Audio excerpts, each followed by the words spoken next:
Yeah, I think it's great, but former cricketers, ex-players, ex-teammates of mine are involved in some of the teams throughout with in the World Cup because they bring a lot. They've played in World Cup, some of them have played a lot of international cricket, or they've played a lot of 50-over cricket. If you look at Paul Franks, who's working with the UAE, he's got lots of experience of playing every single week for years and years and years, and he's been helping the UAE, which it's been great for him. It's great for his coaching going forward, and it's great for UAE to have someone's experience of playing every single week for probably about 15 to 16 years in county cricket. You've got Paul Collingwood, a teammate of mine with England.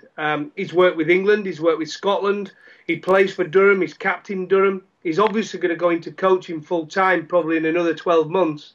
So it works both ways as well. It's great for Paul Collingwood, and it's great for Scotland to have someone of his international ability. He was captain, remember, when England won the T20 final a few years ago. So he has tremendous experience and probably inside knowledge on some of the teams, although it's not really worked for the UAE or Scotland at this moment in time.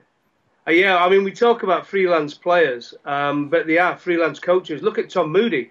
Tom Moody, you would probably consider him now a freelance coach.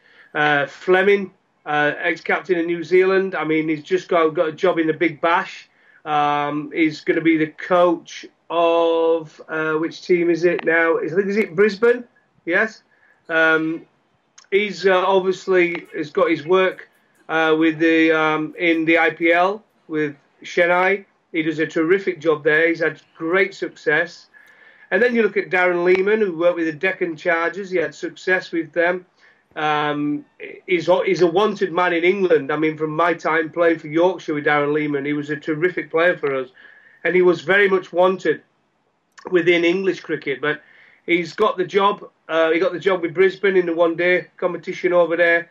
And then he ended up being Australian coach, and he's done a terrific job.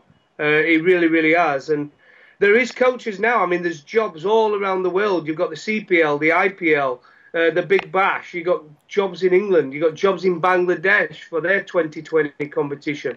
There's so many competitions around the world, and so many coaches want to get that experience of working up the way up the ladder by getting the coaching jobs at these places.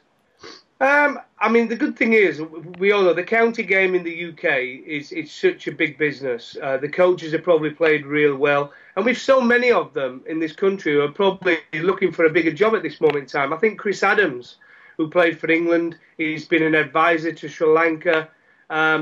He's missed out on, he's out of work at the moment. He'll be looking for a coaching job anywhere, I would say, in the world at the moment.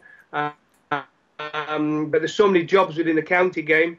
You've got a young lad called Richard Dawson who used to play for England. I think he toured India. He went to Yorkshire as second team coach, and now he's just got the main job at Gloucester, taking over from Bracewell there. So you've got all these players now are suddenly trying to get into coaching, and the jobs, the area to find a job is so vast now. Like you said, you've got coaches going all around the world to gather experience and get that dream job, what's hopefully going to get them noticed. Now, Peter Moores has got the England job, never played for England. And to be fair, it's the second time he's got it as well. And he's under tremendous pressure now to deliver. Because so far, as England coach, whether it be the first time or this time he's got now, he's not really delivered.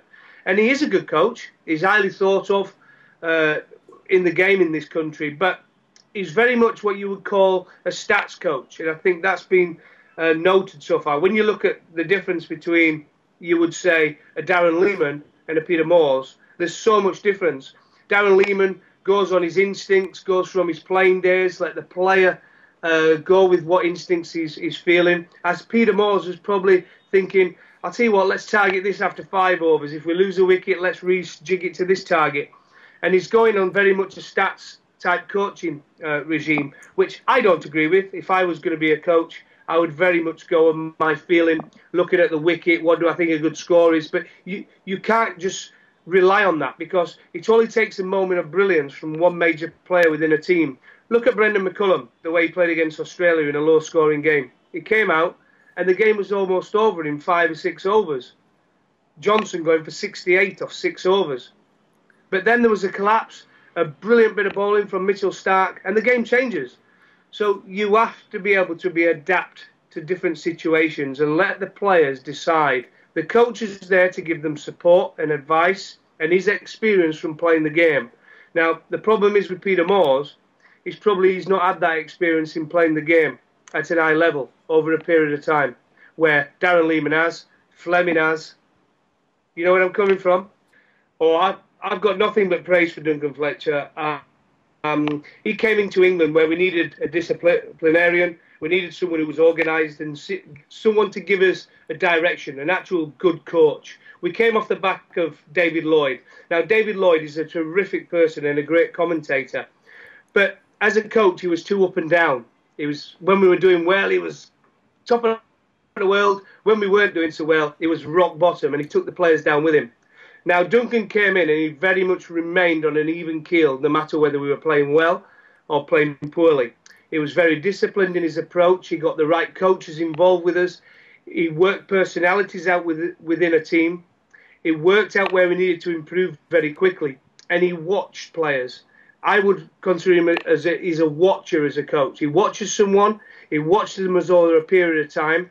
He decides whether he can improve them, and then he works with them. So he did wonders for England cricket team. We were a very, very competitive unit. We improved so much under Duncan. And what I've seen with India, if we're going to be honest, I think he's improved India. Gary Kirsten did a terrific job, and he's gone to them. And you've got to remember he's lost some great, great players from Indian cricket over the past few years, whether it be Latchman, whether it be Dravid, whether it be Tendulkar, whether it be Ganguly. Lost some very, very good players. And he's brought in a kind of a brand new brand of Indian player, which we see playing a lot of T20 cricket, very athletic in the field, very adaptable with a bat, lots of different shots. And with the ball, we've seen some very intelligent Indian bowlers coming out, rather than running in, bowling on a good length and looking to take with his new ball. So I think he's done wonders for Indian cricket, and his record in major tournaments, I would say, is pretty good. So I would say take my hat off to Duncan Fletcher, the job he's done with England and the job he's done with India.